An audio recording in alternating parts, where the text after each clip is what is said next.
अंबरनाथ नगर परिषद निवडणुकीसंदर्भातली एक महत्त्वाची घडामोड समोर येते। मनसे अंबरनाथ नगर परिषद निवडणूक लढवणार नाहीये।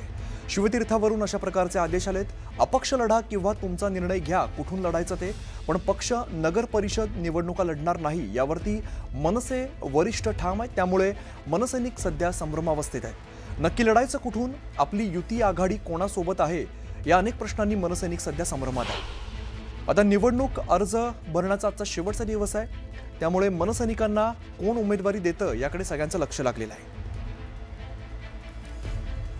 अजित मांढरे आमचे प्रतिनिधी आपल्याला अधिकची माहिती देत आहेत। अजित, मनसे अंबरनाथ नगर परिषद निवडणूक लढणार नाही अशी माहिती समोर येते।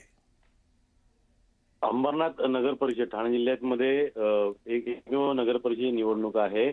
या निवडणुकीमध्ये खरं तर जेव्हा याच्या आधीची निवडणूक झाली होती 5 वर्षांपूर्वीची, त्यावेळी राज्यातला पहिला प्रयोग झाला होता ज्या ठिकाणी अधिकृतपणे मनसे आणि शिवसेना उद्धव बाळासाहेब ठाकरे पक्ष हे एकत्र येऊन त्यांनी निवडणूक लढवली होती आणि भाजपला देखील सोबत घेतलं होतं आणि माफ करा शिवसेनेला सोबत घेतलं होतं आणि भाजपला दूर ठेवून नगराध्यक्ष बसवला होता।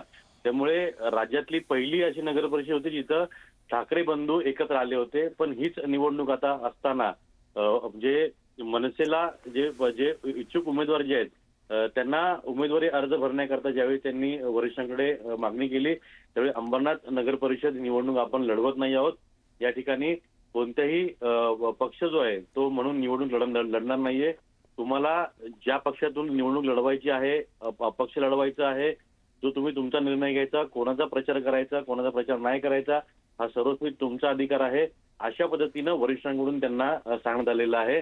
आणि यामुळे आज खरं तर आज शेवटची तारीख आहे उमेदवारी अर्ज भरण्याचा आणि यावेळी असे आदेश आल्याने जवळपास 3-4 दिवसापूर्वी हे आदेश आलेले आहेत, पण यामुळे निवडणुकीच्या तोंडावरती आदेश आल्याने नेमकं काय करायचं या संभ्रमात मनसैनिक पडलेले आहेत।